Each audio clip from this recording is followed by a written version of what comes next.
Good morning, everybody. Happy Tuesday. We have an amazing show for everybody today. What do we have, Krystal? Indeed, we do. We got a couple of big intra-GOP fights that we want to break down for you. First, one that is breaking out into the open on Ukraine. Another one with regard to that rail safety legislation that was pushed in the wake of East Palestine.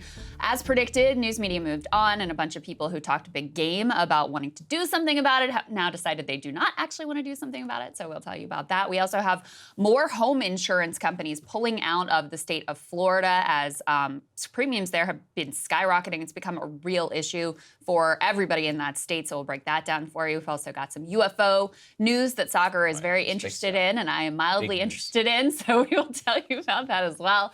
And this is really fascinating and horrifying, has riveted the nation. The Gilgo Beach serial killer has been caught, at least allegedly. This is a case, it was a cold case that goes back more than a decade. So we've got some details about how exactly they broke this open and who it was they arrested, and some interesting and horrifying details there. We also are excited to welcome to the show a conservative woman who, she's been very on the OK groomer discourse and all of that. Her politics, my politics, not the same. That's fine. But she has been criticizing Andrew Tate and taking some real heat from her own side. So we wanted to get her rationale and what she is thinking about. Before we get to any of that, though, I want to thank all of you guys who support us here at the show. If you are able to sign up for a premium membership, we were just talking yesterday about how you cannot rely on any of these social media platforms, no matter which billionaire oligarch runs them. So we really have put our fate in your hands, and we're super grateful for those of you who have supported us. Very true. We've seen it all before. Creator promises, things that will materialize.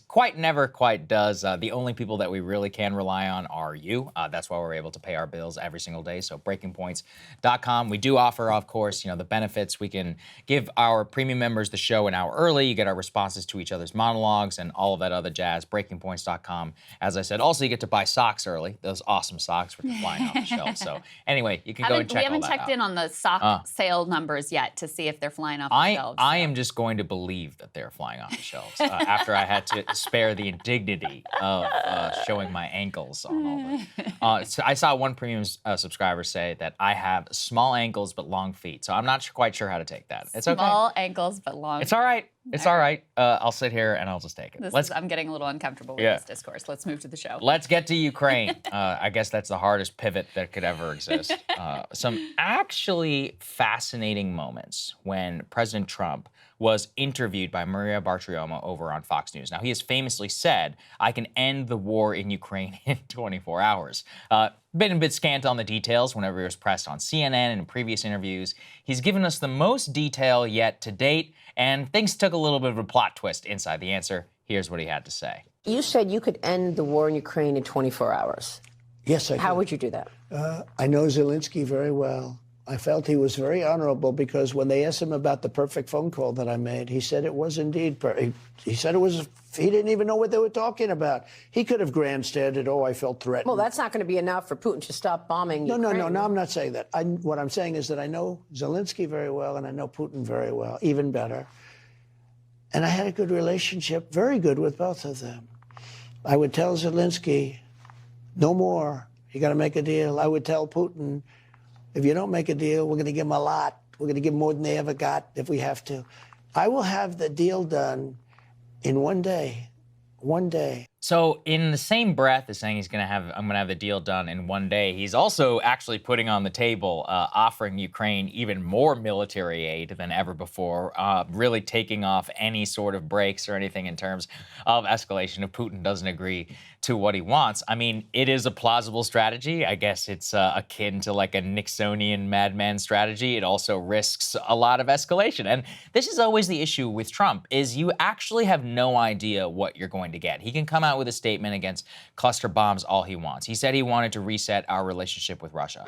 While he was president, he broke the Obama standard and actually shipped more Javelin missiles into the conflict. Arguably actually heated up the Civil War and got us to a point where the invasion seemed to appear justified or whatever on the Putin side, at least in the eyes of Putin, around how the West, really was united against him. Not validating the reasoning, just saying, though, that he did certainly contribute to that. Same in terms of sanctions. He sanctioned mentioned historic amounts of Russian officials. And often, Krystal, the way that he would do it is he would say, like, look, I'm being tougher on Russia than Obama, just to try and circumvent the Russiagate criticism. Yeah. It both didn't work in terms of stopping the criticism and also arguably completely cut against any rhetoric that he was making on an actual policy level. Nord Stream pipeline is another good example. Like in almost every case, he was far more hawkish on Russia than President Obama was. So he may say he's against, cluster munitions to Ukraine, like he put out that statement, but he's also very much leaving himself the door open for way more than like the dreams of all the hawks in the Biden administration. Do not count on former President Trump to be your anti-war hero because, I mean, listen, we've got the record. Yeah. One of the many disservices that the news media did in poisoning everybody's brains with Russiagate is they had the exact wrong criticism of Trump. The idea was, oh, he loves Putin, he's so soft on Putin, Putin's his bestie, et cetera, et cetera. And listen, to be fair, Trump played into it with some of his comments and, the way that he personally behaved towards Vladimir Putin. In terms of his policy actions, he was hawkish. He was more hawkish than the Obama administration. And that was where the real criticism should have been, is some of those actions which helped to precipitate this particular crisis that we are now dealing with.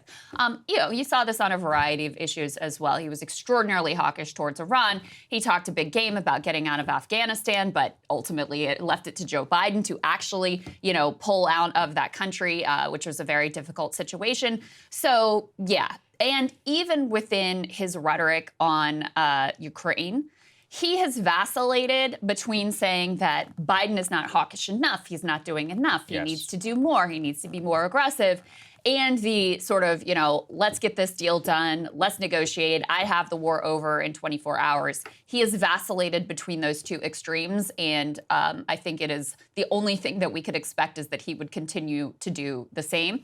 And I also think that we're about to talk about the way that the Republican base feels about the Ukrainian conflict.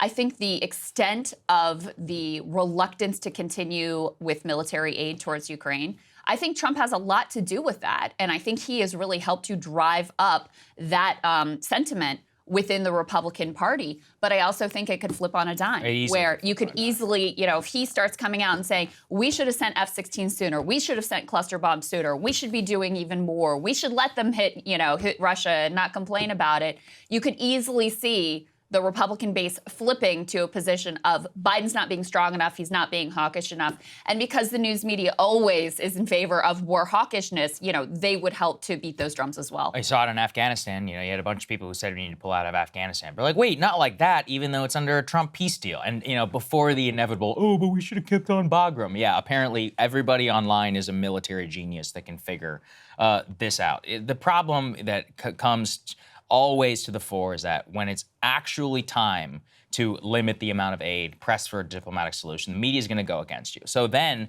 are you actually going to stand in your convictions? With Trump, he consistently did not do that. He escalated troops in Afghanistan. He didn't actually pull out up until the end of his presidency, even whenever he did sign that peace deal with the Taliban.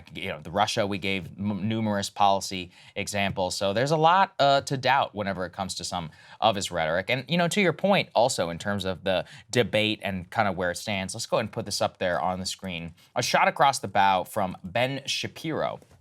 This is really against Tucker Carlson, J.D. Vance in some of their more recent comments on Ukraine. He's saying, quote, Ukraine is becoming a litmus test for Republican candidates because of the bad faith argument that if you think we must fund Ukraine in its war against Russia, you don't care about American poverty. This is wrong. The two issues are not connected. First off, pouring money into poverty-ridden areas does not result in prosperity. That has nothing to do with Ukraine. Half the people now promoting this line now have spoken out openly against it in the past.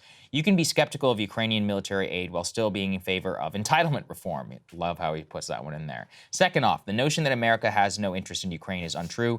We have an interest in the Russian military being defanged so they do not invade surrounding nations, thus threatening global supply chains and threatening American opponents. We have an interest in deterring China from invading Taiwan. We are now stuck in this weird binary straw man in which we're told that we must fund Ukraine, quote, until they win, as long as it takes, without defining winning. And looks like, does it mean withdrawing all aid, thus leading Russia to take Kyiv in terms of defining what stopping is? Quote, all nuance is lost in politics pretty quickly. It is always much easier to malign your opponents as uncaring about their fellow Americans, but demagoguery comes at a pretty high societal cost. So, clearly, he's coming out there a little bit in favor of aid to Ukraine. I also would note, I mean, if we look at the actual comments we played on our show yesterday, Krystal, Mike Pence can say that he got caught and was responding to one part of the answer all you want, but rhetorically, it's a terrible look whenever you're saying, quote, it is not my concern whenever you're asked about the binary. I also think that one of the reasons why this analysis is spurious is because everyone's like, well, you know, we can do both at the same time, but we're not doing both at the same time. One gets massive bipartisan majorities and timeliness, and one doesn't, with no consensus whatsoever. Now, in terms of the debate, I think we should always be honest here about Ukraine. A lot of people want to continue and increase military support to Ukraine. Not all Republicans actually do agree on Ukraine. There is room for debate in the party, and we're about to show everybody polling to that effect. But, and I think this is the big but, ask yourself if that number, the number of Republicans, is representative of the number of Republicans in the Senate, of the number of Republicans in the debate. Why is it only like 4 people? I can count on one hand the number of people who are actual GOP elected leaders or officials who are actually against the Ukraine consensus. That, to me, is what the real imbalance looks like. That is an interesting point, that there's a difference. So the Republican base, based on the polling that we can see, and it always depends a bit on how the question is asked and what the particular moment is in the conflict. It looked like after the Prigozhin-Wagner coup attempt thing, support for Ukraine increased in the wake of that. But it appears that the Republican base is basically split 50-50 on whether they want to continue military aid, whether they're of the sort of Mike Pence view, or whether they're of the, you know, Trumpian when he's articulating the let's just get to the table and get this thing resolved immediately when he's articulating that view. Let's go ahead and put this up on the screen from the Washington Post that broke this down, because there's a real difference between if you ask the overall Republican base how they feel about the conflict versus the most plugged in online activist base of the party, which is overwhelmingly against continuing military aid to Ukraine. So the headline here is GOP Ukraine skeptics dominate the debate, but not the party. You've got some numbers here that, you know, sort of illustrate the point. You had a Quinnipiac poll last month that showed 66% of Americans said supporting Ukraine was in the national interest of the U.S., while just 28% said it was not. Even among Republicans, you had a 52% majority that said it was in our interest compared to 40% who said it was not. In an Economist YouGov poll last month, you found a similar result. Twice as many Americans favored increasing or keeping the same amount of aid as supported decreasing it. Neither among Republicans nor among 2020 Trump voters was decreasing aid a majority position. So in many of these polls, you find actually a majority of the Republican base supports the Ukraine consensus. It's hardly a surprise, given the fact that, you know, elected Republican elites hold that position, given the fact that the media is almost uniformly in support of that position. But then again, you turn to, put this next piece up on the screen from Mediaite, you turn to, you know, the activists at the Turning Point USA conference, and they did a straw poll on this very question, and they found that 95.8% of attendees in that straw poll said they oppose the U.S. supporting Ukraine against Russia. So I tried to make this point yesterday. I think if you're thinking about this issue and you're just thinking about the politics of it and you're a Republican presidential contender, you might be on the correct side of overall GOP sentiment if you have the, like, Mike Pence, let's continue to support them, or the Chris Christie, let's continue to support them position. But in terms of the people who are most motivated, who are most organized, and who, frankly, I think care the most about this issue, they're all on the other side of that. And, you know, it's a similar dynamic that we see play out with issues like abortion. Again, taking, like, you know, your particular position on these issues and how you feel about them out of it. You have a very hardcore, very well-organized, very active, very engaged base of the Republican Party that has some very hard anti-abortion positions that don't even line up with where the rest of the GOP base is. Same thing on LGBTQ issues. And so once again, you've got an issue with Ukraine where I think the most active, the most organized, the people who care the most about the issue are on one side, and then you have a different sentiment among the rest of the GOP. Yeah, I think those are always excellent points, is that if the party faithful believes something, the activist base, you can take over and you can really run the table. That's what the Tea Party was able to do back in 2010. And in this case, it very much could be just, even though we have a few lawmakers, people like Rand Paul, Marjorie Taylor Greene, Matt Gaetz, J.D. Vance, and Trump, Trump is the most popular figure, and those are some of his most loyal allies inside of Congress. So the Turning Point USA poll is probably one of the most important ones around where the energy is. There's also, don't forget about those comments from House Speaker Kevin McCarthy previously about no more Ukraine aid would pass, even though Mitch McConnell and all of them do disagree. But I think that the overall, fracture inside of this is interesting because it also shows that Trump is leaving the door open. He's not closing the door. He's not actually ideologically committed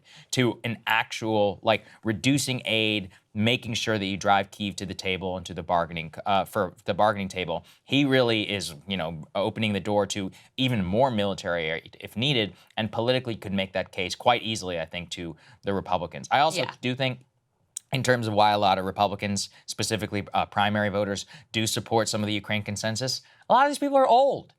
Old people are still locked into a Cold War mindset. I was born after the Cold War ended. I don't care or really think about it at all. These people, they, when you go through nuclear drills and all that stuff, I think for a lot of people like our generation, Krystal, a millennial generation, we will probably never be able to forget the specters of 9/11 and Islamic terrorism. Whereas, if you were born, let's say in 2009, you really didn't even come of age up until your memories and all of that. You're really in the post-Islamic terror era. So you'd be like, what are you talking about? You guys had threat levels in airports. So I think it's the same, the same in terms of the carryover effect, and it'll stick with you for the rest of your life. So anyway, just an interesting corollary, I think, to the politics of it. Now, on the policy of it, of which you and I do certainly care about, there is a crazy interview with the commander-in-chief of the Ukrainian Armed Forces, who gave one to the Kyiv Independent from a few days ago that we wanted to make sure that we actually spent some time with, because it's extraordinarily revealing as to how the actual Ukrainians fighting this battle think about some of the things that we spend a lot of time debating here on Breaking Points. Do they really, Krystal, not care what we think, and they're just going to use our military aid and weapons to do whatever they want? Do they not care about escalation with Russia? The answer to both of those questions appears to be, yeah, they really don't. So let's put this up there on the screen.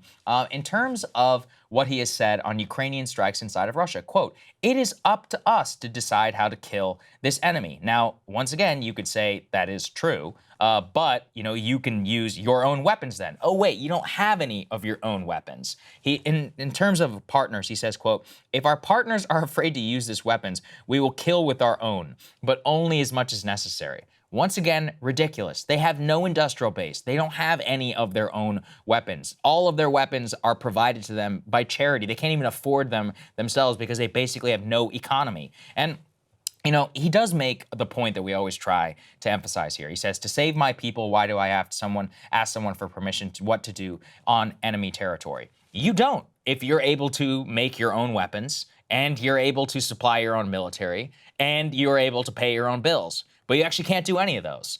You are entirely dependent upon the charity of NATO and of the United States, really not NATO, but the United States. Mm-hmm. So in that case, yeah, you do have to listen whenever we tell you what to do, because we have stakes that are in the conflict. And they always want to have their cake and eat it too.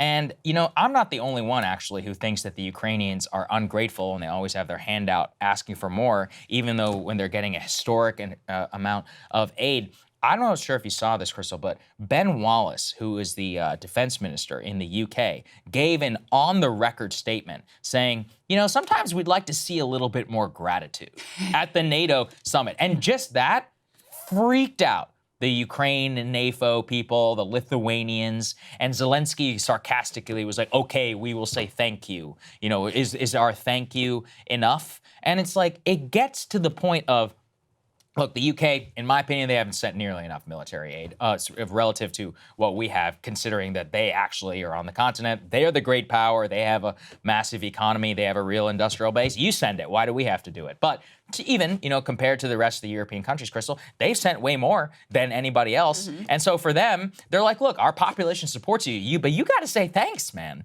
And this same thing happened with NATO membership. So Zelensky famously put out his angry tweet about NATO membership. And apparently the United States, Biden, and the delegation was so miffed, they almost watered down the language at the last minute, inviting, I guess, eventual NATO membership. Now, I would say, though, that his ungrateful attitude works for a reason, which is in almost every case, nothing actually happens to Ukraine. They still get all the aid that they want. So why wouldn't you keep doing it if you sound like a whiny child? Yeah. On balance, he actually is getting everything he wants on paper, but there is still a bit of a fraying that is happening, I think, even amongst the most pro-Ukraine people who are involved in those decisions, because it's just the arrogance. It's the arrogance. It's the lack of gratitude. And, it's on the record statements like this from Ukrainian military commanders being like, you can't tell us what to do. And, yes, we can. We quite literally can whenever we're the ones who are paying all your bills. So we could. Yeah, we just don't. Yeah. I mean, remember, there was a reporting like last summer about how Biden was getting irritated with Zelensky for exactly this reason, because it was just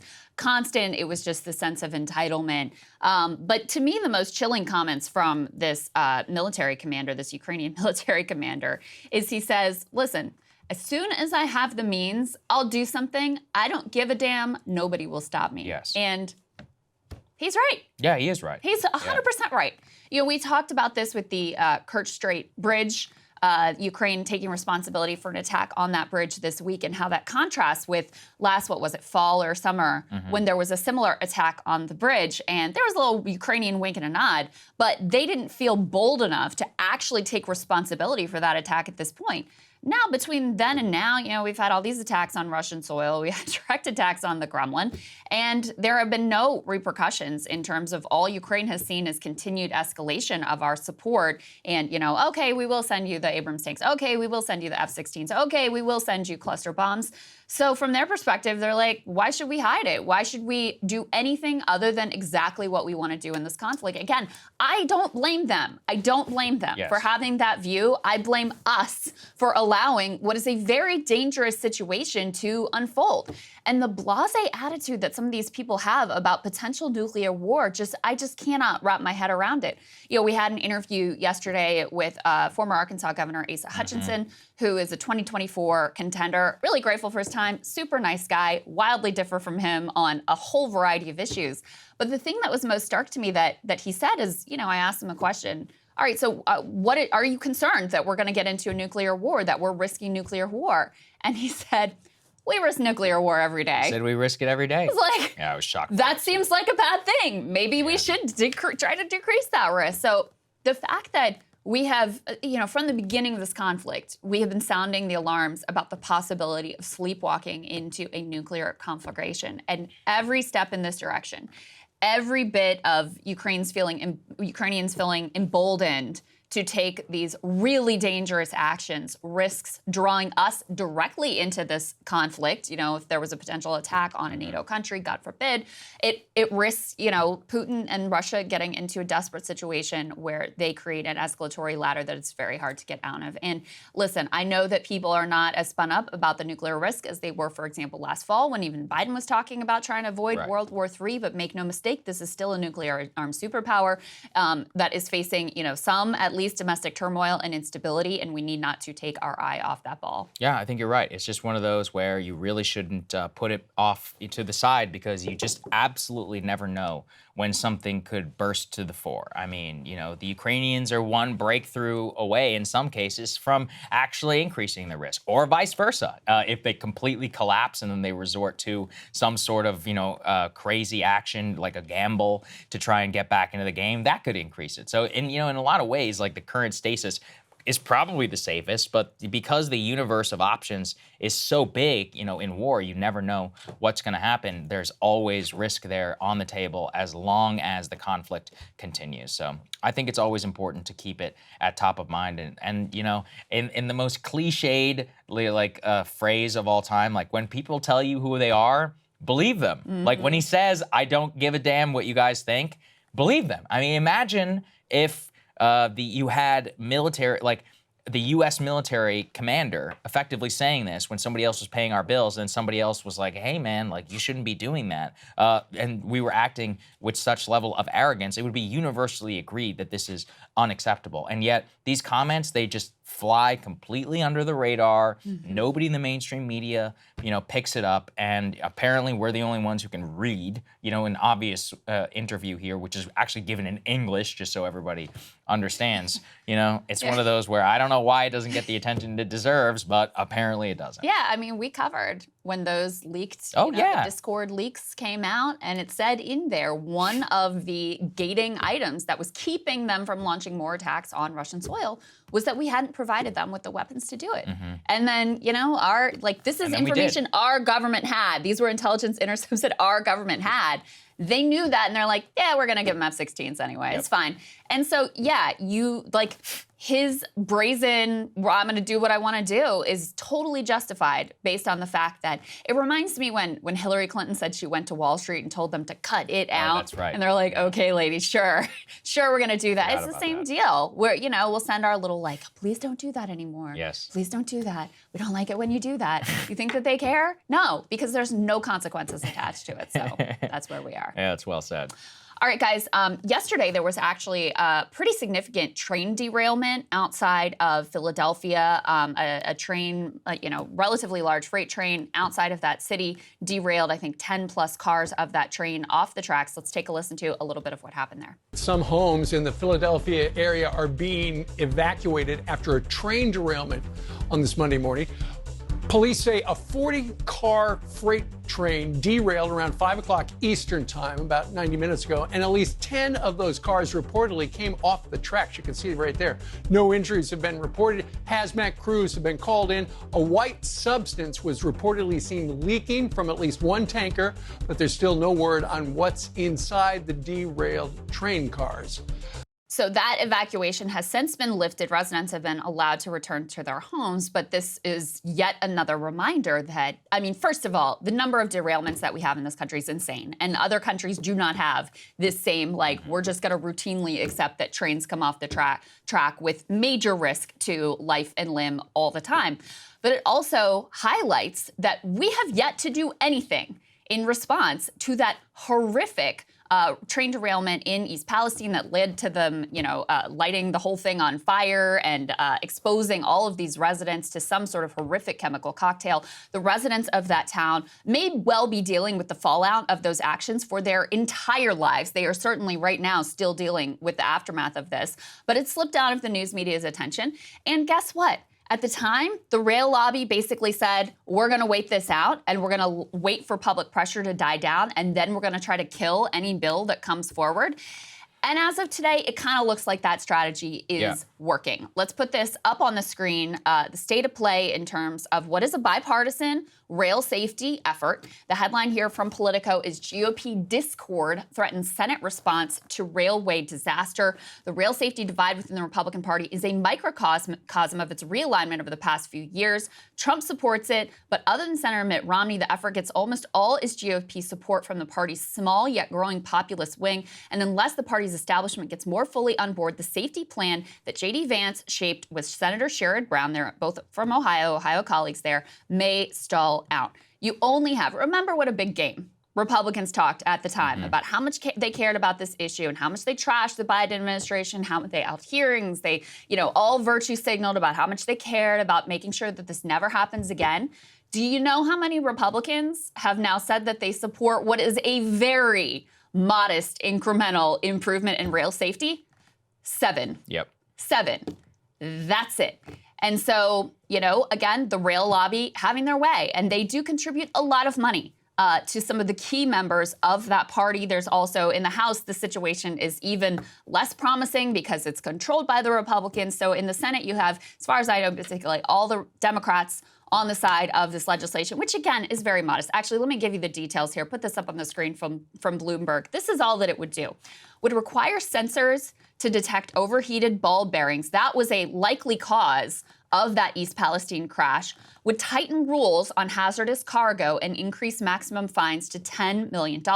Would require a 2-person crew on freight trains. 2 people. That's it. That's all we're talking about. Labor agreements already require the same, but the Association of American Railroads has argued that new technology should allow single-person crews to operate safely. Think about how gigantic these trains are, and you want a single-person crew.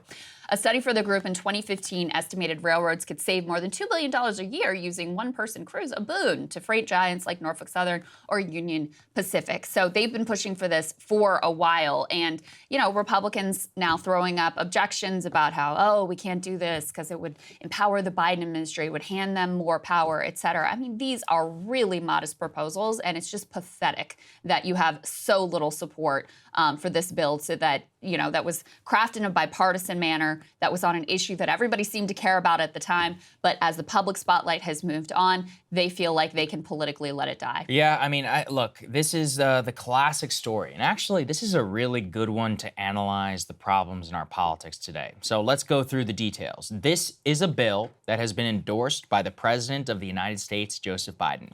This is a bill endorsed by former President Donald Trump. It is one of the rarest things in the world to have the support of both leaders, ostensibly, of each party. And yet, despite all the media protestations, they care about Ukraine and not East Palestine, all of the savaging of Pete Buttigieg, when an actual bipartisan, decent fix to the problem comes to the fore, what happens? Nothing.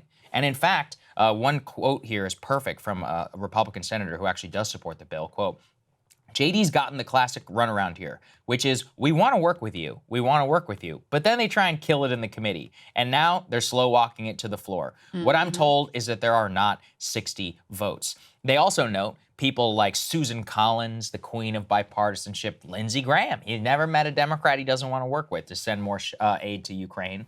They're, quote, non-committal. And not one member of GOP leadership supports this bill. So that includes John Cornyn. That includes John Thune, Senator Mitch McConnell. None of the actual bigwigs are actually working to pull this thing. I once again note endorsed by Donald Trump, Joe Biden. It's got both senators from Ohio, legitimately bipartisan in its introduction, and can not even yet get to 60 to actually come to the floor. And the main person responsible for this, honestly, is Ted Cruz, who is the head of the Commerce Committee, who tried to kill the bill while it was in markup and remains the major obstacle to the bill coming to the floor. I actually asked JD about this whenever he was on our show previously. Here's what he had to say. The fundamental argument here that Ted made is he doesn't like the fact that the bill gives any discretion or any authority to the Biden administration, right? Well, the Biden administration enforces the laws. Mm-hmm. So I've been saying for the past 3 months, and a lot of Republicans have been echoing me, that Biden administration needs to do more. So here's a piece of legislation that forces the Biden administration to do more. You can't, on the one hand, say they're not doing enough, and on the other hand, fight a piece of legislation that forces them to actually take action. There's a deeper problem here, which is if you think that we're going to have to fight back against corporate America, against big tech, against the pharmaceutical industry, if you think we're going to have to do these things, well, the government's pretty much the only path in town. That is the representation of the people. That is the entity that has the actual authority and the power to go after something like a big tech or like the railway industry. So you've got to be willing to use the power that the people gave us under this constitutional system. And I understand people are reactive. And look, sometimes, of course, oftentimes the government does things it shouldn't do. Sometimes it fights progressive battles that it shouldn't fight. But if we're going to win the argument, we have to be willing to actually use the levers of power and use what the people gave us. That's what this fight is all about. I mean, what he lays out there is a theory of government, apparently, which is novel to Republicans whenever corporate interests are involved. They're like, we'll use the government whenever we want, in order to cut taxes and all of that. But when it comes to regulating one of the industries most benefited by federal dollars in the entire country, no, then we can't be doing anything. Even when dangerous chemicals have leaked out, injured people who were in the area, allegedly for the Norfolk Southern lawyers here, people, and all of these pets who allegedly died as a result of this and who were allegedly poisoned in East Palestine, Ohio. Yeah, and Ted Cruz, I mean, it is disgusting because he was one of these ones. Yeah, he was. Who was happy to go out in front of the cameras and, trash Pete, trash Biden, which we did the same, but we actually meant it. And we actually wanted things to be done to fix the problem so that we can move forward and not have an entire American town poisoned because we failed to take basic precautionary measures like having sensors aboard a giant freight train with explosive chemicals that can poison waterways for like a 50-mile radius. And so, yeah, Ted Cruz, he was happy to posture for the cameras and a whole bunch of them alongside him as well. But when it comes down to it, guess what? He's going to side with the donor class. He's going to side with big business. And they throw up the most transparent, like tired talking points that if you dig 1 inch deeper, don't hold up to scrutiny. They'll just say like, oh, it's too much government. You know what? Don't be so stupid about regulation. Yes, some regulation is way over the top and becomes counterproductive and is genuinely an impediment. And you should be opposed to that regulation. I don't care if you're on the right, left, center, whatever. Some things are important for health and safety. And you know what? These rail giants have turned massive profits, record-breaking historical profits. They can afford to have 2 people on their crews. They can afford to install a few sensors on their trains to keep these horrific derailments from happening. And one of these other things is just they have to notify officials in the state if their train is carrying hazardous materials so that first responders are prepared. I mean, we're talking about such basic, obvious stuff, but rather than get into any of those details, because any thinking person would look at this and go like, well, that makes sense. I can't believe we don't have that already. Instead of getting into those details, they just hand wave away, oh, we can't give the Biden administration power. It's too much government. We're in favor of small government. And so we're just going to wait and sit back and let this whole situation unfold again. Yeah. It is truly disgraceful. Yeah, and look, the bill's not dead yet. It is possible. So, I would rarely do this, but if you're one of those people and you know a senator and you live in their state, maybe consider actually sending something. Because look, I mean, how many Republican senators specifically, I was a congressional intern once upon a time. The number of boomers who are calling in being like, I'm so sick that you're not doing enough to find Barack Obama's birth certificate. That is what these staff assistants and offices have to deal with on an almost daily basis. So I bet they rarely get any mail or a phone call or anything like that on rail. I'm not sure if it would even help. I'm literally just doing this of my own accord, but consider it, especially if you're from the industrial Midwest and you have a senator, in that, or you have a lot of railway that moves through your state because, nobody thinks about it until an entire town gets basically, allegedly poisoned. And after that, becomes a flash in the pan moment and then boom, it's gone. And unfortunately, it's just business as usual. And these are people who actually want to do something. Sherrod Brown is a serious person. So is J.D. Vance. Many of the Democrats and Republicans who signed on to this bill, there's a reason the former President Trump endorsed it, and there's a reason that President Biden endorsed it. It's not a joke. It's not one of the rare messaging things. And in my opinion, that's why they're trying to kill it so badly. That's exactly why they're actually trying to. Because it might actually do something. I mean, God, they're so greedy. They don't want to take a single penny off their bottom line, and they've got all of these dudes in their pocket. And you see, their strategy, and this has worked so many times, is just we'll delay it, we'll push it out, and then we'll quietly kill the thing. And next thing you know, next time this happens, people are going to turn around and go, wait, I thought you cared about this. Mm-hmm. I thought you said you were going to do something about it. And as of today, absolutely nothing. So yes, shame and pressure these people. We're at 7 Republican votes. We need like 3 more in the Senate to get it over the line. Then maybe, the House might take it up and feel some pressure to do something as well. It'd be great if President Trump would, instead of just sort of tacitly approving it, if he would actually get involved. Right. But as of today, this is, a shameful episode as it stands at this point. Absolutely. Okay, let's talk about something that we've been keeping our eye on here, which is a number of states, in terms of homeowners insurance, are becoming virtually uninsurable. It's a huge issue for homeowners, on top of housing costs being out of control. Premiums in Florida in particular have been absolutely skyrocketing as they have been facing catastrophic hurricane after catastrophic hurricane. Some of the most expensive disasters in history have taken place in that state.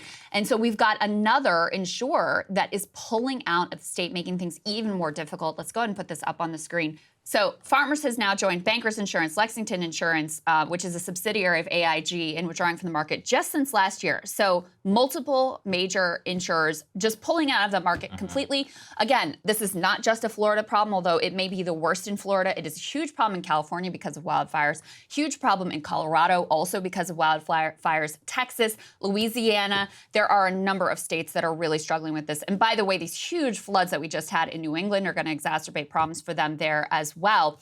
This piece from The Guardian was, I think, really powerful because they actually talked to some of the residents in the state that are struggling with this. And what they're seeing is that as homeowners insurance is getting completely unaffordable, normal, middle class, working class, longtime residents of Florida are being pushed out. And guess who's coming in to gobble up their homes? It is permanent capital. It is, these gigantic Wall Street investors who are snapping up a lot of the Florida real estate that is being made available by these homeowners that are being pushed out. They say in this piece that climate change is threatening the very existence of some parts of Florida. The costs are being felt by Floridians. At the end of 2022, average annual property insurance premiums had already risen to more than $4,200 in Florida. That is 3 times the national average. I saw estimates, I did a monologue on this a while ago, that the estimate is that they're going to see another 40% increase in homeowners insurance costs just this year. They spoke to one resident, I think this guy was in Vero Beach, who said, none of my immediate neighbors have hurricane insurance. Various of them are now trying to self-insure, meaning they're trying to build up pots of money to pay for possible damages, which is a huge risk and probably will not work. Some of them were rejected by citizens, for instance, for not having sufficient storm coverings on their windows and could not afford other insurance. To make matters worse, the Republican legislature basically gave like a giant giveaway to the industry, created a big bailout fund for them, made it more difficult for homeowners to sue some of these property insurers who have been out and out scamming them, especially in the wake of Hurricane Ian. Put this up on the screen from Politico. They say that Hurricane Ian battered these middle-class beach communities. Repair costs finished them off.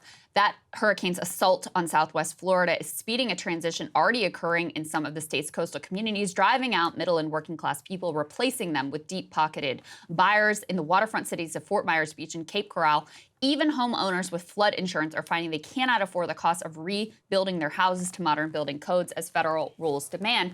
And part of that is, as I was saying, there was a whole investigation, a series of investigations into the fact that many of these homeowners, even the ones that had insurance, were basically scammed by their insurers, which were these fly-by-night operations. Since the big guys are pulling out of the state, they're either giving them pennies of what they actually are owed, or they're tying them up in paperwork and not paying out at all for the damage that has been incurred to their property. So this is a huge deal in Florida, but it is a growing deal across the country, really, Saagar. This is a major senior issue, too. So I did the math here. So at $4,200 is the average annual premium. That's $350 a month. Not vast majority, but a large portion of people who are seniors rely almost entirely on Social Security.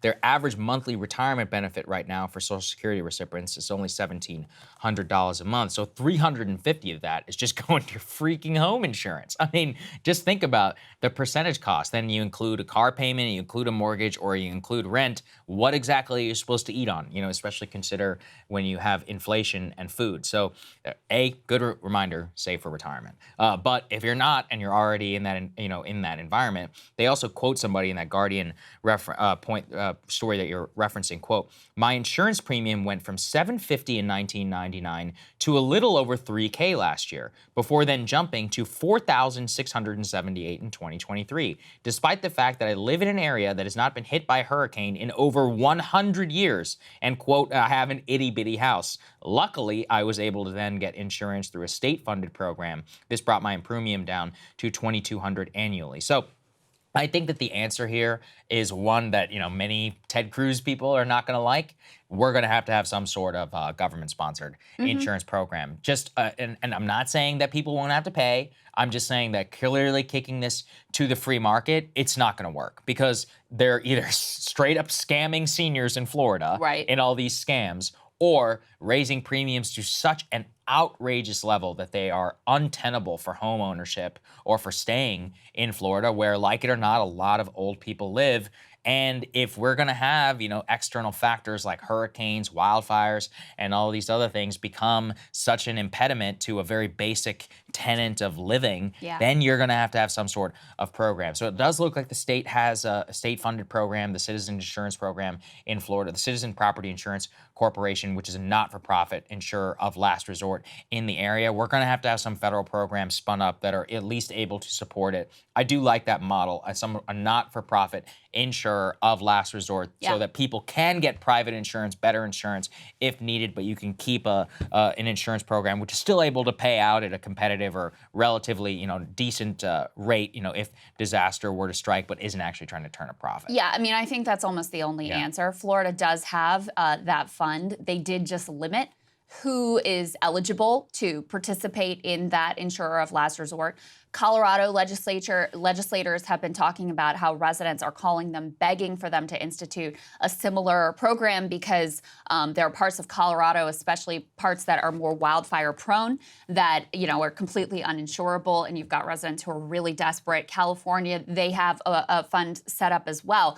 But let's be really clear. This is going to be a tremendous cost for states, for taxpayers. If you have a federal government program for, the federal government, this is going to be a huge cost, especially as the climate crisis continues to worsen. I mean, we're in the middle of this massive heat wave. I'm talking about 118 degrees in Phoenix today. We just had these huge floods. And, listen, you can't tie all of these things and say 100% this is because of the climate crisis, but we can see the way that 1 in 100-year floods are coming every year now. You can see the way that these massive catastrophes just fall one on top of another and say, we know that this is not normal from what we've experienced even in the recent past. So it's going to continue to escalate as a major issue and a major cost of not mitigating the climate crisis. And, you're leaving a lot of homeowners high and dry and making it very difficult for them to stay in communities that they have lived in, for literally decades. They're being pushed out right now for lack of any sort of comprehensive plan to really deal with this. Yeah, I think it's I do think it's a major cost issue, specifically with the insurance problem in California and in Florida. And if anything, it's even a bigger problem right now in Florida because Florida has so much net in-migration. So we have a lot of people who are moving to the state. I think that's great. Cost of living, all of that, having fun, I guess enjoying the weather. And for those people, though, you need to make it sustainable, especially for newer transplants and for future retirees who have always enjoyed the state. So I think this is really a retirement and age issue as well, to try and make it affordable, because you can't be saddling people up with crazy amounts of debt, in their last years while they're around with us. Yeah. I think it's really important. Yep. Okay, Agreed. let's go over to UFOs. I've been dying to get into this topic, and we finally have a news peg. So some big stuff that's been happening in the last couple of days on top of an announcement. Let's go ahead and put this up on the screen. Senator Schumer and Mike Rounds are introducing new legislation to declassify government records related to unidentified anomalous phenomena, aka UFOs, modeled actually after the JFK Assassination Records Collection Act. By the way, I guess I have to do this now. My fiance does work for Senator Schumer, so full disclosure. But whenever we're looking at this legislation, the most important language is one that jumps out immediately, and that is specifically about, quote, non-human intelligence. So let me read directly from the text of the bill here. The term non-human intelligence means any sentient, intelligent, non-human life form, regardless of nature or ultimate origin, that may be presumed responsible for unidentified anomalous phenomena or of which the federal government has become aware. So specifically written in the text. Now, in terms of the UAP phenomenon, here's how they describe it, quote, means any object operating or judged capable of operating in outer space, the atmosphere, ocean surfaces, undersea, lacking prosaic attribution due to performance characteristics and properties not previously known to be achievable based upon commonly accepted physical principles. Unidentified anomalous phenomena are differentiated, are both attributed and temporarily non-attributed objects by one or more of the following observables: instantaneous acceleration absent apparent inertia, hypersonic velocity absent thermal signature and sonic shockwave, transmedium such as space to ground and air to undersea travel, positive lift contrary to known aerodynamic principles, multispectral signature control, physical or invasive biological effects to close observers and the environment. So this is spelled out straight up in legislation. We're talking here about the freaking Senate Majority Leader who's including this, and this would ride as an amendment onto the NDAA, which is what funds the entire Pentagon. So this is the strongest and most clear language to date that has come from Congress. Congress is fed up. After the whistleblower allegations of Dave Grush that came out, the Pentagon continues to obfuscate. They basically called him a liar. We'll see. I absolutely don't think so, considering what the even Inspector General of the intelligence community said about him, said that he has credible and highly sensitive and timely allegations that are being put forward. You can go watch the interview that he did with Ross Coulter yourself if you want to judge for how credible he is. I found it incredibly compelling. But put that aside. Now we're talking here about actual Congress and hearings, putting people under oath. So let's go to the next part here, please, where the White House was actually asked about this yesterday, and the spokesperson himself, John Kirby, had this to say. Some of these phenomena we know have already had an impact on our training ranges. For when pilots are out trying to do training in the air, and they see these things, they're not sure what they are, and it can have an impact on their ability to perfect their skills. So it already had an impact here, and we just want to better understand it. Now, we're not saying what they are or what they're not. We're saying that there's something our pilots are seeing. We're saying it has had an effect on some of our training operations, and so we want to get to the bottom of it. We want to understand it better. So, yes.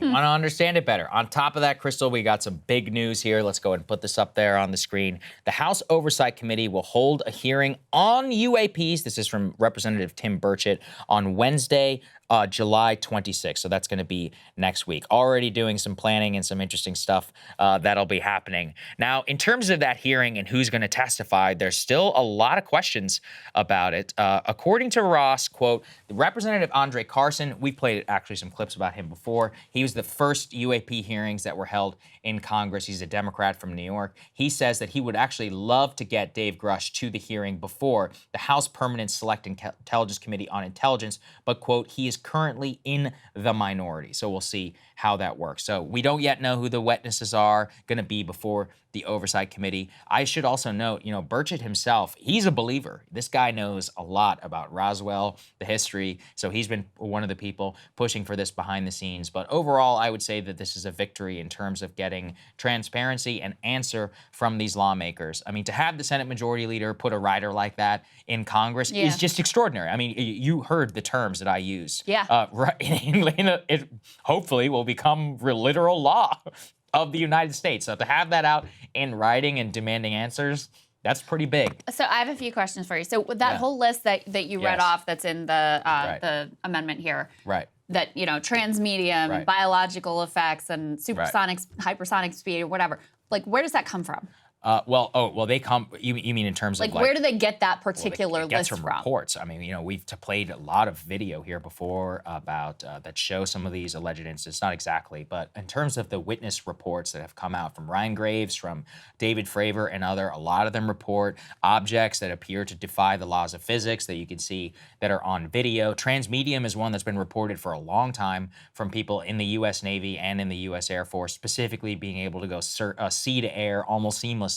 And in some cases, even reporting seeing things that were under the ocean. And transmedium actually would make sense if you had some sort of, not even propellant, because that's probably the wrong way to think about it in terms of the way that these things move. But it would make sense in terms of the way that something that does defy the current laws of physics would have to be able to theoretically move between these. And the medium itself, air or sea, should not matter, as it would to like a conventional jet engine. That's where they get the term from. The thing with Kirby is confusing to me, because he probably has like the highest classification level you can possibly have. So doesn't he already have access to everything there is Everybody to know thinks about that, this? but I don't think it's true. I mean, that's what Dave Grush really should. I mean, look, I know a lot of people who have very, very high top secret clearance. And one of the reasons why it's called TSSCI, top secret compartmentalized information, is because it's compartmentalized. It's a need to know program. So, I mean, I've said it before. John Podesta, who is a freaking White House chief of staff, they have something, I believe it's called Yankee White. That is the highest clearance that you can get. Whenever it's the president of the United States and core national security people around him. He tried to find out and they wouldn't tell him. So if he's the one who's trying to find out, what are you supposed to do? Bill Clinton is on the record saying, quote, I am embarrassed to say that I tried to find out and I couldn't really get to the bottom of it when he was the president. So, I mean, there's a show in the UK, this is more akin to their system, called like Yes Minister. And what it effectively boils down to is in the UK, because the government is constantly like changing, but whoever the secretary of the, what do they call them? Exchequer or whatever, in terms of their treasury secretary. So their treasury secretary is constantly like moving in and out as an elected member of parliament, but there's a permanent bureaucracy that the permanent bureaucracy is always like, yes, minister, absolutely, we'll get on that. And they just do whatever they want. Yeah, because they're the ones who are actually in the permanent government. That's how they think of government, whereas we kind of tend to think of it as elected. And while you would want us to live in a more directly responsible system, the truth is that the deep state and all of these things are real. And then my last question on this is like, if John Kirby can't get answers, how hopeful are you that, you know, this effort to declassify these documents is going to actually yield any real results? I think it's about pushing. I mean, let's think about the Church Committee. The Church Committee, and a lot of people don't know about this, but back in the day, the Church Committee was an extraordinarily important event because they exposed all the wrongdoing of the FBI and the CIA and the intelligence community, which was completely out of control on domestic soil from the 1950s to the 1970s. You want to know why that we even knew anything about it? It's because, Krystal, a bunch of militants broke into an FBI warehouse and stole some papers. And because of that, we got this name. And we said, hey, what the hell is this name? COINTELPRO. Based on COINTELPRO, MK Ultra, and all of that was only as a result of people knowing what terms to FOIA, which then, FOIA is the Freedom of Information Act for people who aren't nerds like me, and then was able to come and be analyzed by the Church Committee. And these guys were in the Oversight Committee. They had no idea about what was going on here. So the point here is about public pressure, about people like Grush, who sees people like us talking about this, Jeremy Corbell, Ross, and out there and say, hey, you know, I'm looking at some stuff which directly contradicts what this guy is saying in Congress, and I feel pretty compelled to come out and to talk about it. So do I think Congress is going to get the answer? No. Will it inspire, though, maybe more Dave Grutches, somebody even with even more compartmentalized information to come forward? Will it maybe inspire, and I'm not advocating this, to be clear, a future mission like what happened with MK Ultra and COINTELPRO about literally going and stealing documents to try and figure that out? Maybe it'll inspire a next Daniel Ellsberg. It's just about starting the conversation. And I think that's what it will do. And it exposes lies. So, you know, our current committees, we've gotten Sean Kirkpatrick, this guy, on the record being like, yeah, these things, we don't have any possession of these technology. So if it turns out to be true, he's a liar. I mean, now, I'm not saying he'd suffer any consequences. Remember when Clapper lied to Congress about the NSA? It's not like anything happened, but, you know, he did, at least for some people. You can always point to his credibility in the future. There's a little bit of public shame. Yeah, be like, he's on video. He literally lied. Like, he lied bald-faced to the Congress. So I think we very likely will be able to see that with this topic. I'm really excited about it. I'm going to try and attend the hearing myself just to see exactly what's going on, because I do think that this one could be a big one in terms of what we're able to get on the record to the public, and then combined with the legislation itself, if it does pass, would really be extraordinary. Yeah. All right, so wanted to give you an update on a huge break in a case that, you know, was basically a cold case for more than 10 years. This is the Gilgo Beach serial killer. Police say that they have caught and apprehended the man. Let's go ahead and put up on the screen what we know about him, and then I'll give you a little bit of the backstory here. The man they've identified and arrested is Rex Heuermann. They say he is a suspect in Gilgo Beach killings, led a life of chaos and control. He was painstaking in his Manhattan professional pursuits, but at home in Massapequa Park, he left neighbors discomfited. So they paint a portrait in the New York Times of a man who was an architectural consultant, worked with, some well-known entities. His professional reputation was that he was very fastidious, almost over-the-top attention to detail, which some of his clients apparently appreciated, and some of them he was, sort of irritated them, the level of attention to detail and obsessive focus that he had. But interestingly, his neighbors really had a very different feeling about him and tried to avoid him and gave him the creeps, for lack of a better term. One neighbor, Mr. Furchaw, said, "I was not surprised at all when he was arrested because of all the creepiness." Mr. Furchaw recounted several run-ins with his neighbor, none pleasant. There was the time he said hello to him as he was cutting wood, and Mr. Huerman responded by silently glaring back between chops of his splitting maul. Another neighbor who has lived in that neighborhood for 10 years has a friend who lives behind Mr. Huerman. Sometimes Mr. Schmidt would visit his buddy, have a few beers in the backyard, look out at the sagging Huerman house and say, he probably has bodies there. So obviously giving off some really weird vibes. There was another instance where that same neighbor, Mr. Schmidt, and his friend resolved to take their kids trick-or-treating at his house just to get a look inside. They were surprised when Mr. Huerman answered the door, gave each child a small plastic pumpkin, but when they got home, Mr. Schmidt's wife was like, "There is no way in hell you're letting our children eat that candy based on who it came from," and threw it in the trash. Made him throw it in the trash. It's also a weird incident where he stole oranges from a Whole Foods that were meant for kids. So anyway, there was a really mixed picture of this guy, I guess, consistent with the idea that he was really living and leading two lives. He was married. He has one report I saw said one child, another said two children. His daughter worked with him at the architectural firm. He was arrested, outside of that firm. But part of what makes this, something that we wanted to go into here is that this case was basically dead, and this was horrific. We're talking about 10 years ago, roughly, more than 10 years ago, they found 4 bodies. Then they started to really, look more extensively, and they found remains of up to 16 different people in this area near Gilgo Beach. Put the next piece up on the screen. But there was a huge corruption issue in the local, among the local police officers. And so they didn't want to work with the FBI because the head dude was actually under investigation by the FBI for corruption, for the fact that he beat up some suspect and then got everybody to cover it up and lie about it, et cetera. So he didn't want to work with the FBI, so he let the case drop. And so it didn't come back up and get close to any sort of conclusion until they brought in a new police chief. There was also another element here where, because the women who were brutally murdered and their bodies left in this area of the beach, they were mostly, they were escorts on Craigslist. And they had moved to New York from other areas. And so they were seen as sort of not that important, and became not that high a priority for the people who were involved.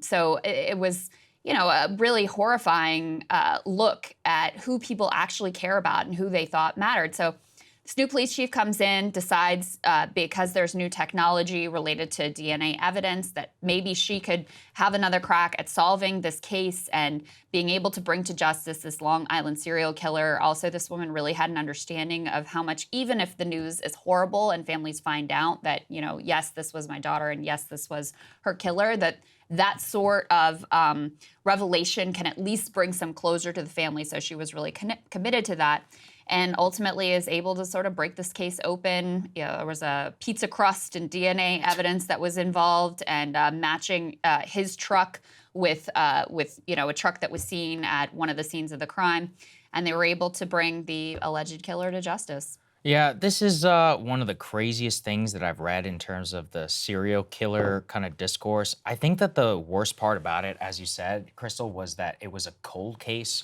for so many years, which really does, if they're able to catch them also based on old witness testimony and doing the basic groundwork of looking at car registration and then eventually obtaining DNA, I mean, presumably all of that existed a decade ago. So don't the police really have a lot to answer for here as to why? I mean, look, if it was development of a technology that didn't, exist a year, okay, fine.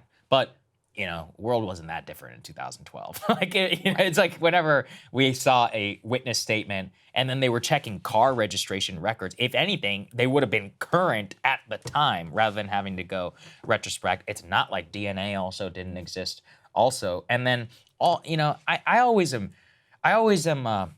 of two minds whenever I think about neighbors and witnesses and all this. Because on the one hand, like, I've got some weird neighbors. That doesn't mean you're a serial killer. But, if somebody is joking about bodies in a basement and then also making people throw candy away, and then you have multiple instances also of, the report, Krystal, that his interior designer said that he had a chamber inside of his basement that he wouldn't let anybody go into. I mean, that is where things get sketchy to the point of you probably should alert somebody. At the same time, like, look, there's always an innocent explanation. He said it was for guns. I know gun people who've got gun rooms, and I guess they wouldn't let a lot of people into them. So, maybe that's what they were just willing to brush it off. But I think the fact that you had to bring in a new police chief after a decade to really just do some very basic legwork here is really an awful look for this area. And you got to think about too the victims.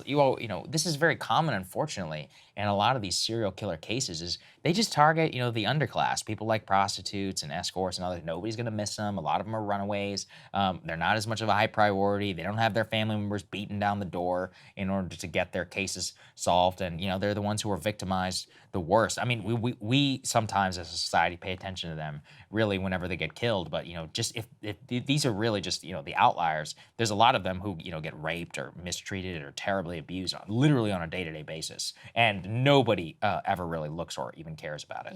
Yeah. I mean, you had some people who were involved in this case who basically outright said, like, oh, well, we're lucky that it was no one who really mattered. I mean, it was horrific, some of the things that they said and the attitude towards this case because of who these women were. But these women were a lot more than just an escort to be discarded with. These were mothers, these were daughters, these were people who had hopes and dreams and aspirations, and were maybe struggling at that particular point in time in their life, but they were human beings who really mattered. So there's that piece of it. There's the part of like who society cares about and who these police cared about to actually try to identify their killers. And think about all these years that went by. Like, we don't know that this maniac, this bloodthirsty killer wasn't continuing to murder girls during this time. So there's also the piece of like, you could have saved lives if you had gone aggressively after this and actually tried to, to close this case. Let me just tell you, because the other piece about the corruption aspect of this really speaks to an abuse of power and like a power trip piece too. So here's the details. They say that the former chief of the police department in Suffolk County, who was the one that had the corruption issues, his name was James Burke. And he was the one who really sort of let this case drop because he didn't want to work with the FBI. The reason was the Justice Department was investigating him for corruption. In late 2012, a year after assuming control of the Suffolk police, Mr. Burke assaulted a man who was being held for a parole violation. The parolee, whose name is Christopher Loeb, had been brought on suspicion that he had stolen a bag from the police chief's car that contained pornography and sex toys. Mr. Burke then pressured detectives who saw him beat this man deny that they saw the attack. Even the Suffolk County District Attorney, Thomas Spoda, helped with that cover-up. Eventually, both of them were convicted of conspiracy, and Suffolk County became notorious as one of the nation's most corrupt law enforcement jurisdictions. So the other piece of this is, these guys who felt like the rules didn't apply to them, they felt like they were the law, they thought that they could abuse their power and engage in a cover-up and get away with that. The fact that they had their own personal issues of corruption is part of why they did not aggressively look to, to solve this case and just let it linger for years and years while vulnerable women continue to be at risk. Yeah, and I think that's why the public is involved in it. It's not, it's not always grisly details, and they're always so interested. It's always just a question of how does something like this happen? It really is a tragedy, and I'm glad that we actually spent some time on these because, sometimes people, and I see this all, the Daily Mail and all these people are having a field day in terms of like, oh, like I said, interior designer. Guess what? I read it. I had to. I had to know. But we're trying to think about this from a systemic level of like, police screwed this up. The people who were responsible for protecting, and then also people who are the most vulnerable amongst us in our society very often just get disregarded. And then when they get killed, nobody takes a notice. That's why cases allowed to languish for a decade when apparently it really wasn't that difficult to solve. And who knows, maybe somebody else could have been saved. Apparently they're still pulling bodies and remnants and all those things out of his residence. So it's really gross. It's very sad. Yeah. Krystal, what are you taking a look at? Well, extreme heat alerts are blanketing the country right now as a brutal heat wave punishes the west and the southwest of this nation. Particularly hard hit is the state of Arizona, where sidewalks have reached temperatures high enough to cause contact burns. Death Valley may now notch a new record for the highest temperature ever reliably recorded. And Phoenix broke its daily record with a high temperature of 118 degrees. Now, these record-breaking temperatures are causing misery for the homeless and for outdoor workers in construction, package delivery, and farming. They are also exacerbating a problem that has been many years in the making: dwindling water supplies. High temperatures from climate change plus a long-term drought, also likely caused by climate change, are drying up rivers, groundwater, and reservoirs at an increased pace. In fact, this water crisis has gotten so dire that Arizona has decided to ban additional construction in certain Phoenix neighborhoods to try to slow the depletion of this absolutely vital resource. Now, these Western water wars have been escalating in every state in that part of the country, and they often pit rural residents who need water for irrigation with growing urban centers. But in Arizona, a new foe and new battle lines are being drawn, because as the Washington Post reports, and as we've discussed here before, one of the main consumers of water in the state doesn't have urban or rural Arizona roots or even American roots at all. A giant agribusiness with ties to the Kingdom of Saudi Arabia is guzzling up Arizona's water at a stunning clip. Here's the Washington Post, quote, "A mega drought has seared Arizona, stressing its rivers and reservoirs and reducing water to a trickle in the homes of farm workers near this desert valley. But green fields of alfalfa stretch across thousands of acres of the desert land, shimmering in the burning sunlight. Wells draw water from deep underground, turning the parched earth into verdant farmland. For nearly a decade, the state of Arizona has leased this rural terrain west of Phoenix to a Saudi-owned company, allowing it to pump all the water it needs to grow the alfalfa hay, a crop it exports to feed the kingdom's dairy cows." Now, in their own home country, the Saudis have actually banned growing water-intensive crops like alfalfa in order to protect their own limited water resources. So in order to feed their cows, they've turned to Arizona, exploiting the state's water usage laws to suck up vast quantities of local groundwater.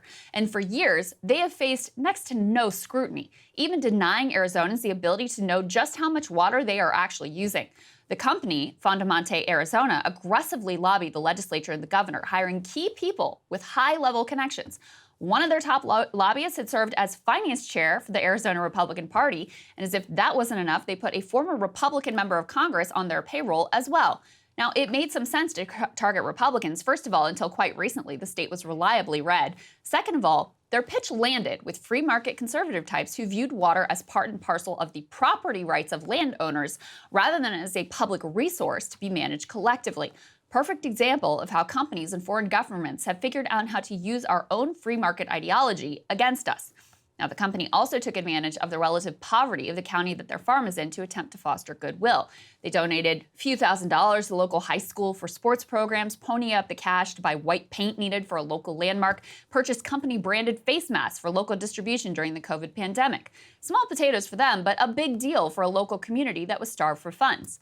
In this program of buying politicians and buying local goodwill, it worked for years. But as drought, heat, and scarcity have become urgent problems, the company has come under some increasing scrutiny. Accordingly, the new Democratic governor, Katie Hobbs, has signaled a tougher line. In a sign of mounting pressure, the company was forced for the first time to reveal just how much water it is actually sucking up, and the number is pretty shocking. They announced they had used 16,415 acre-feet of water in a single year. Now, for perspective, that's equivalent to the water usage of an entire city of 50,000 people, just this one company. It's enough, as the Post put it, to cover 12,500 football fields with a foot of water, again, in a single year. And this did not go to feed, bathe, or cool human beings. It went to feed cows in Saudi Arabia, because that country has wisely decided to conserve their own resources while, of course, guzzling ours. Goes without saying that in a drought-stricken state, this astonishing level of water usage is a threat local farmers and city dwellers are facing alike. In fact, it's already having major impacts locally where wells are running dry and the very workers who tend those alfalfa fields have to haul buckets of water for showers and cooking. According to a proposal that the Post was able to get their hands on, Governor Hobbs is considering taking significant action, potentially even blocking Fondamonte's land leases when they expire. It's not so easy to take on big business, so if she does, she should definitely be applauded. We need a whole mental shift, though, on how these questions are handled. How do we handle competing interests in a time of resource scarcity? What core interests need to be protected from the whims of the free market? And who should our economy and regulatory environment actually be set up to serve? As our world warms and disasters become more common, more devastating, these questions are only going to become more difficult to resolve and the stakes that much more catastrophic. Saagar, really fits with the conversation we had earlier about property owners insurance and how, just allowing the free market to do its thing is going to be a disaster. But, for years, the Saudi government sucking up all of this water, enough for a city of 50,000 people to feed their cows. Especially in the state of Arizona, as you pointed to, Phoenix in particular. By the way, for our Phoenicians, I guess, is that what they call them, who are watching this show? No idea. Good luck to you guys. 18 straight days of heat like this. I read a story about boiling water coming out of the tap. So everybody be careful out there in Phoenix. Drink water, use air conditioning, and all of that. But it's pretty crazy. It also is a problem in terms of water rights. This has been a long time thing in the West. People here in the East don't really think about it at all, but there's a big debate in a lot of the Western states, former territories, around who actually has private water usage rights, whether they belong to the federal, state, or local government, who gets to appropriate from that, who gets to sell it, and how the utility gets to control it. There's a big fight in Montana over this all the time. Yeah. This intersects with like fish and game regulations. But to me, this is the perfect example of like libertarian politics and all that gone completely wrong. Arizona is a very libertarian state. And then it basically gets to be completely,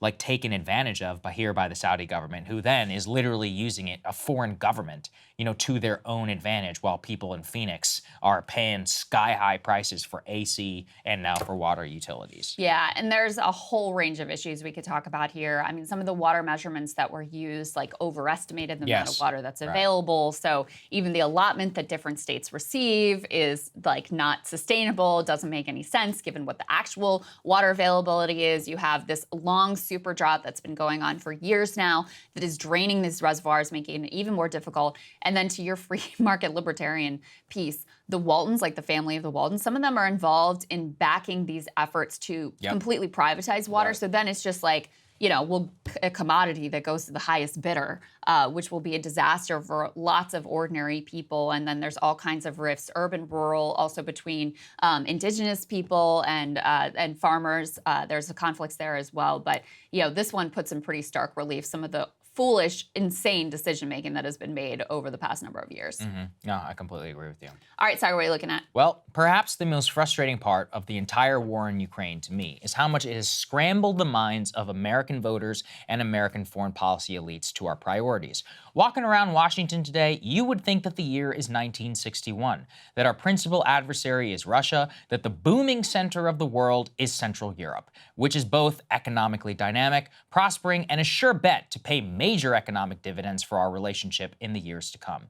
Basically, none of that is true anymore. You can think that Ukraine is important for your own reasons if you want, but here's the truth. Whether Kyiv remains under Ukrainian hands or Russian hands has zero impact on our way of life. Ukraine in 2019 was our 67th largest trading partner. Russia was our 26th. This isn't even to say that we shouldn't help Ukraine. It is simply a truth, though, that it doesn't really matter that much to us. Same with Russia. It is only important because of its nuclear weapon status and oil reserves. And as we have all found out, we can effectively blockade the entire country and it will not change anything about the way that we do business here. So why are we spending some 90% of our foreign policy thinking and obsession over Ukraine and Russia? The answer is two-part. One is we share a long cultural heritage with Europe. Many Americans are of European descent. Of course, our histories are long intertwined, going back to our founding. We fought side by side in 2 great wars, and the United States saved the entire continent from Hitlerism and Soviet communism. 2, though, is frankly a Russian obsession infecting the entire American foreign policy elite. It goes back to the Cold War, had gasoline poured on the fire by Russiagate post-Trump. Those 2 conditions have created the perfect storm. All the dreams of the old Cold War hawks are being fulfilled. Americans are being gaslit into thinking our most important global relationship is with the European continent. From NATO to the EU to the bilateral meetings that our President Biden spends all of his time on, it is Europe, Europe, Europe. And yet, by almost every available metric, Europe has never mattered less to the United States. Note at the beginning of this monologue, I said Ukraine or Russia does not impact us. It does impact Europe, though. It's their land. They have long shared bad blood, and frankly, if it's a problem, it's really only a problem for them. And yet, as I've covered here ad nauseum, they don't pay for it. We pay the vast majority of expenses of the Ukrainian military, that we remain the main diplomatic interlocutor, even though it matters the least to us. The trend is only going in the wrong direction. NATO is expanding, meaning our obligation to defend even more European territory is somehow extending. And how is the continent that we are apparently wasting so much time and money protecting even doing? Europeans are poorer than ever before, and they are only getting even more so. As the Wall Street Journal writes, quote, Europe's current predicament has been long in the making. An aging population with a preference for free time and job security over earnings has ushered in years of lackluster economic and productivity growth. Then came a 1-2 punch of the COVID-19 pandemic and Russia's protracted war in Ukraine. It's actually very simple. They have huge welfare states. They don't make very many goods. They also don't innovate very much. Most of their energy also came from Russia. Zoom out and it's clear. The Eurozone economy grew 6% over the last 15 years. The United States has grown by 82%. Now look, America's got a lot of problems, but ours mostly boils down to proper distribution of our riches rather than being actually poor in the aggregate. As the Journal so aptly puts it, quote, if the current trend continues by 2035, the gap between economic output per capita in the US and EU will be as large as that between Japan and Ecuador today. I will take the action on that, considering the state of politics on the continent.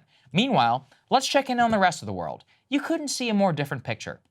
A new demographic analysis shows that by 2050, people above the age of 65 and older will make up 40% of the entire European population. For context, as Time notes, this is twice the current old population of Florida.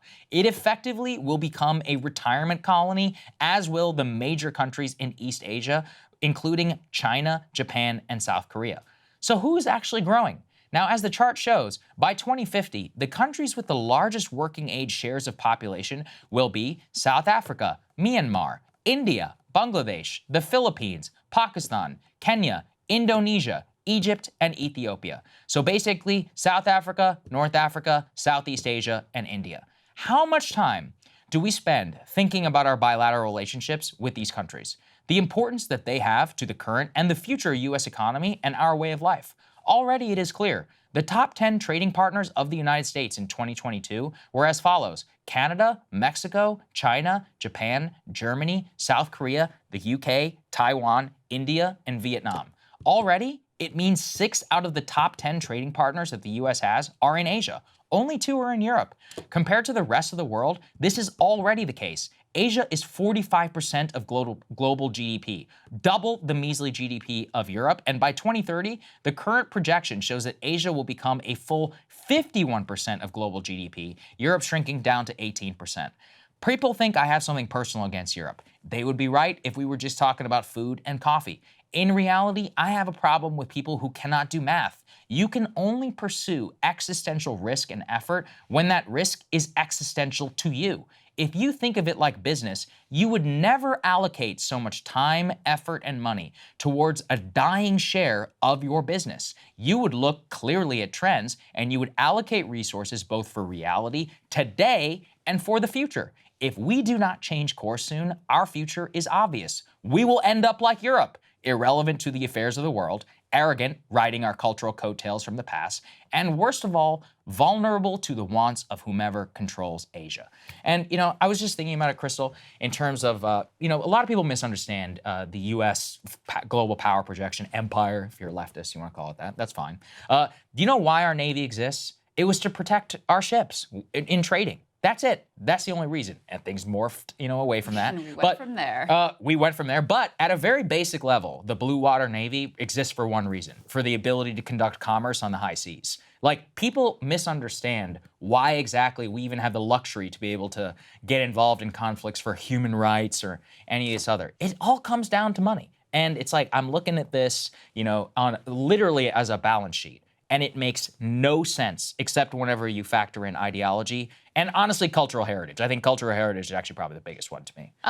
One thing that I was reminded of in your analysis is when we talked to Peter Zeihan. And his analysis is very much like, look at the demographics of China, all these people freaking out about China, like, calm down because they've got major issues. So how does how does this play into your view of China? Well, actually, we've talked about it before. Actually, countries that are on the decline can actually be worse and more dangerous. So one of the things, actually, I just saw a piece this morning from I believe it was The Economist, which is one of the reasons that China even is hosting Janet Yellen, had Tony Blinken, all these people, is because they're not doing very well. They need money. Their economy is actually tanking. Now, the demographic problem is very real. Demographically declining states are very often even more likely to pursue aggressive action. So that's what I would say.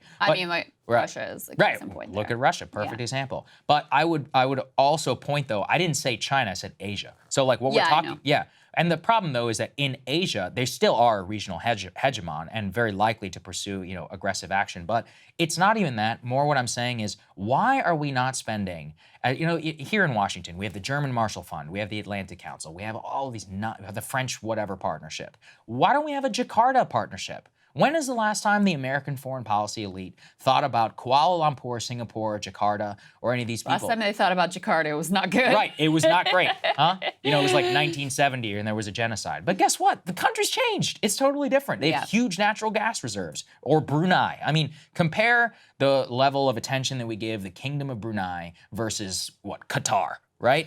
And it's like the way that we think about the globe is just completely missing where all the action is, from business elites, trading partnerships, and to me, it's just basic thought and attention. And it'll come back to kick you in the face. This happened in the post-World War I period. One of the reasons that Japan even became the expansionist empire that it was is after World War I, at the Treaty of Versailles and all that, we're like, we don't really care about Asia at all. And guess what? Then we got into a war with them. I think very similar is going to happen. I think in your list of the sort of up and coming countries, we also think very little about their perspective just with regard to Ukraine war. They have a totally different view of this. We're so Eurocentric. We're focused on, okay, what does the UK think? What does Germany? What does France think? We've really, in the U.S. media, completely invisibilized what the perspective of the entire rest of the world is, which is wildly different. Yeah, I mean, for the number one on that list for working age population was South Africa. Now, look, South Africa's a shit show right now, but I don't know, 50 years from now, who the hell, or 20 years from now, who the hell knows? Guess what? I can't pronounce his name. I think it's like Ramaphosa. He was just in Moscow. He just had a bilateral meeting with Putin. It's like, or same with these people have totally different views of what is going on. In Pakistan, I mean, they're a mess too. Or let's take Kenya. Kenya's got a great relationship with China. I mean, they think about Ukraine in the way that we would think about what I just said was going on in Jakarta. They don't care. They don't think about it really at all.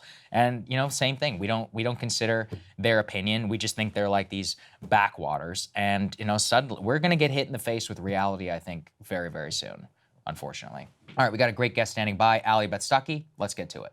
Joining us now is Allie Beth Stuckey. She is the host of Relatable. It's a great show. We're going to have a link down there in the description. Allie, we decided we wanted to talk to you after you put out a reaction to this video about Andrew Tate, the Tucker interview, and really about conservative embrace of Tate as a figure. We're going to play a little bit of this video, and then we're going to get your reaction. Let's take a look. What are you charged with?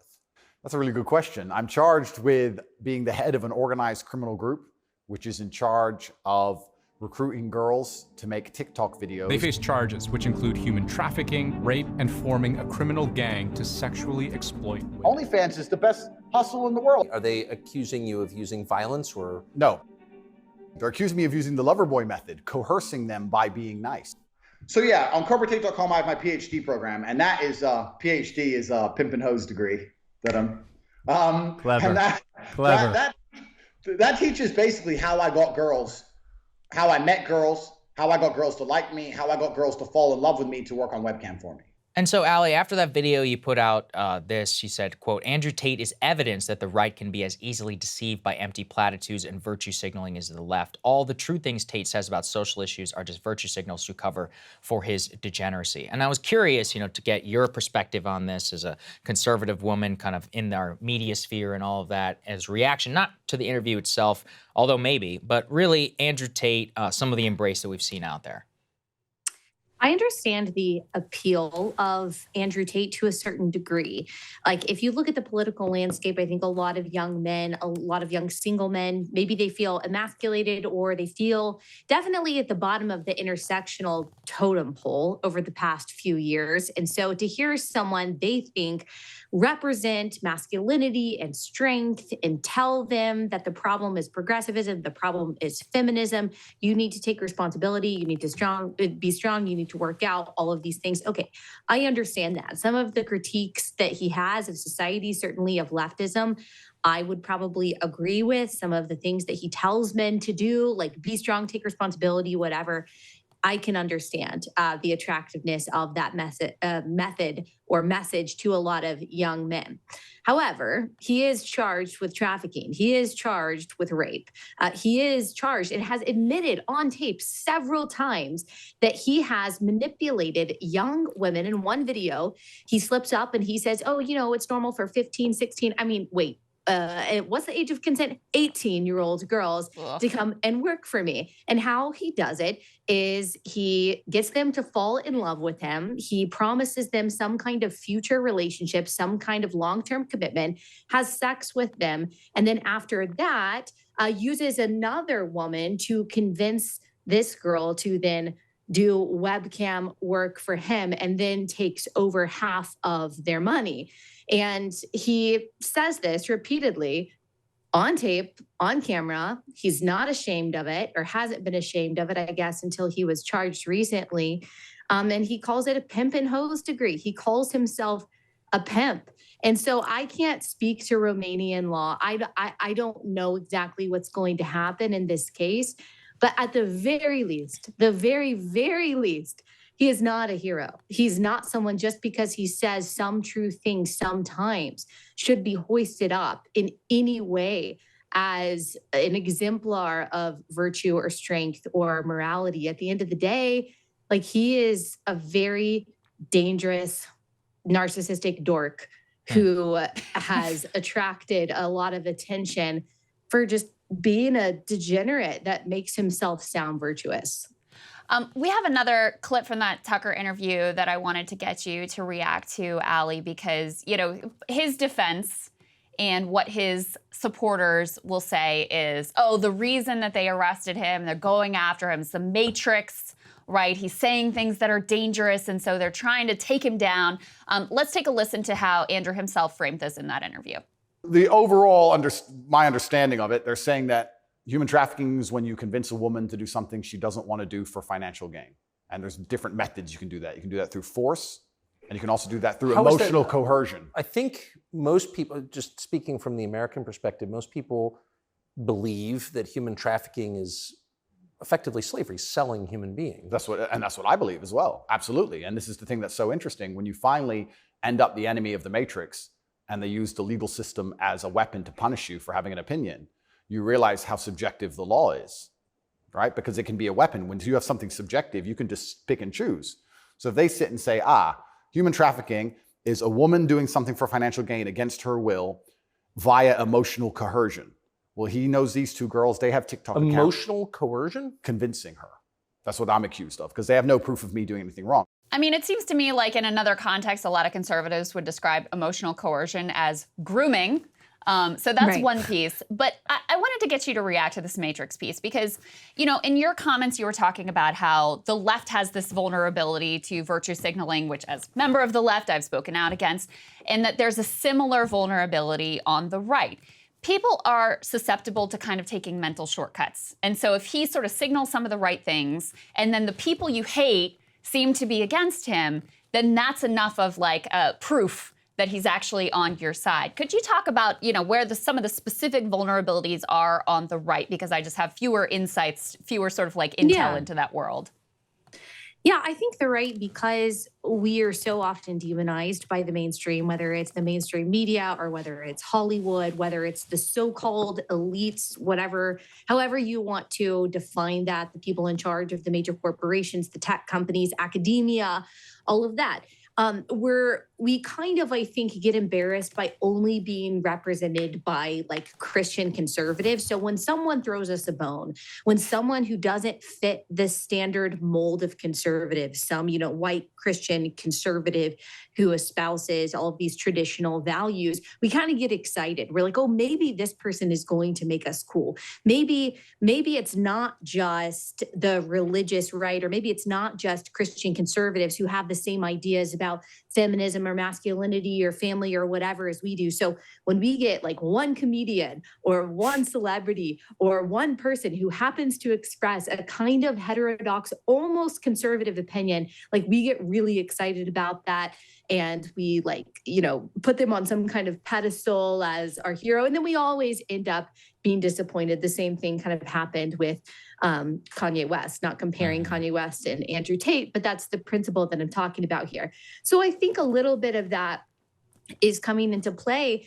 But then, of course, when you add on top of it that I think Andrew Tate, much better than some of the other celebrities that the right kind of clings on to so hastily, he really does understand the language. Like he does understand the concerns of a lot of conservative or at least non-leftist young men. I think he is in some ways very different, and as I said, degenerate version of Jordan Peterson, in that he appeals to like very real emotions, very real feelings of like loneliness, of lack of value, of disrespect, of being kind of lost in the world and wanting to feel value, feel purpose, feel like you're adding something, feel like you're pushing back against darkness. Like he really appeals to that. And because he says things that are true and because he captures that like pathos so quickly, which is really the sign of like a good communicator,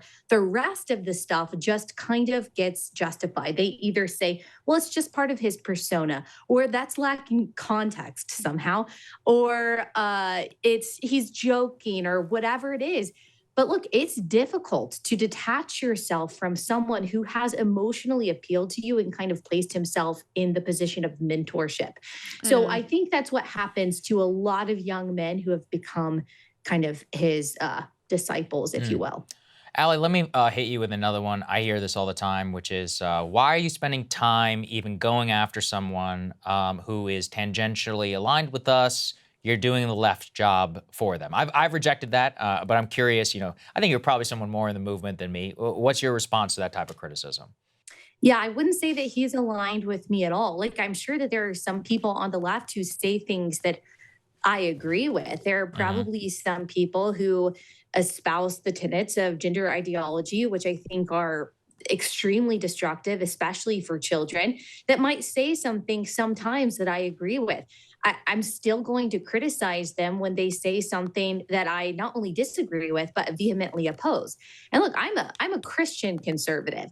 And so, or a conservative Christian, maybe that's the better way to say it. So to me, when I'm thinking about truth and goodness and beauty, the things that I want to aspire to, the things I want society to aspire to, I see Andrew Tate as just as far from that as any the secular left-wing person espousing ideas that I don't like. Like, I see his promotion of pornography, of basically polygamy, or at least from men anyway, and just moral rot. It's just as dangerous, just as destructive as any form of like any form of progressivism that I don't like.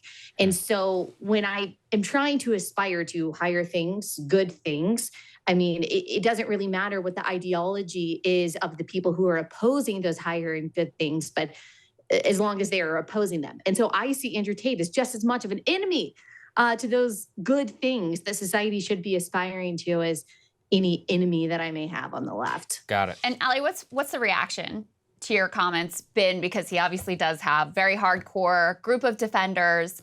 But, you know, I mean, there were a few things that struck me. First of all, obviously, this is coming at the same moment as like the Sound of Freedom discourse. And there's been a lot of anti-groomer discourse on the right.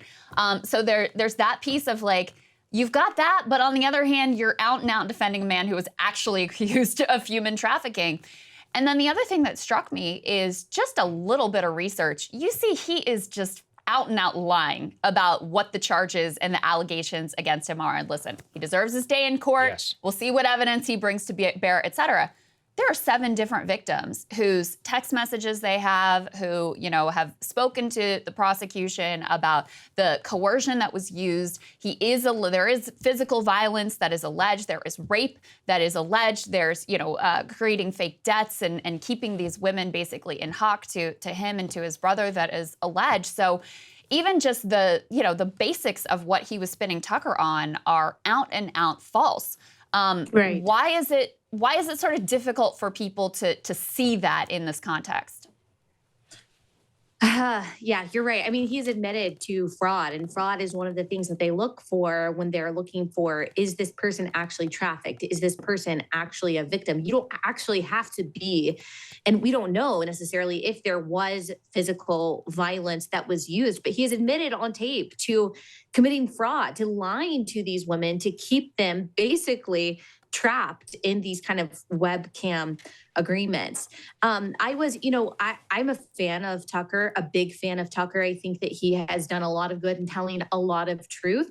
And I think it's fine that he interviewed Andrew Tate. I think reporters, journalists are supposed to interview all kinds of controversial people, whether you agree with them or not. Mm-hmm. But there were a lot of lies told in that interview that could have been caught. There was a lot that I think could have been pushed back on that says, okay, you say that they're not charging you with violence, but look right here, like we're talking about rape. You say that there are no women who say that they're victims, but look right here, we actually have allegations or accusations of having 7 victims. And so I don't know. I think that it's just a refusal to see things as they are, a refusal to kind of get out of this idea that the enemy of my enemy is my friend and just see things as from a truthful perspective. And yeah, I think that people just don't want to give credence to anything that they view as a progressive, perspective or a feminist perspective. You asked the reaction. I think most people probably agree with me. I think most conservatives probably agree that Andrew Tate is a degenerate that shouldn't be hoisted up as a hero. But there are definitely people who have called me a feminist, a misandrist. Feminism has infected my mind just as much as any far leftist, which is just so funny. And so there's that. There's always going to be that. There's a lot of thoughtlessness. And that's just kind of how it goes. Well, that's how it is to relate in public discourse. You've got this show, Relatable. We'll have a link, as I said, in the description. We really appreciate your time. I really enjoy talking to you, so thank you. Thanks so much. Thanks for having me. Yeah, our pleasure. All right, guys, we will see you all later.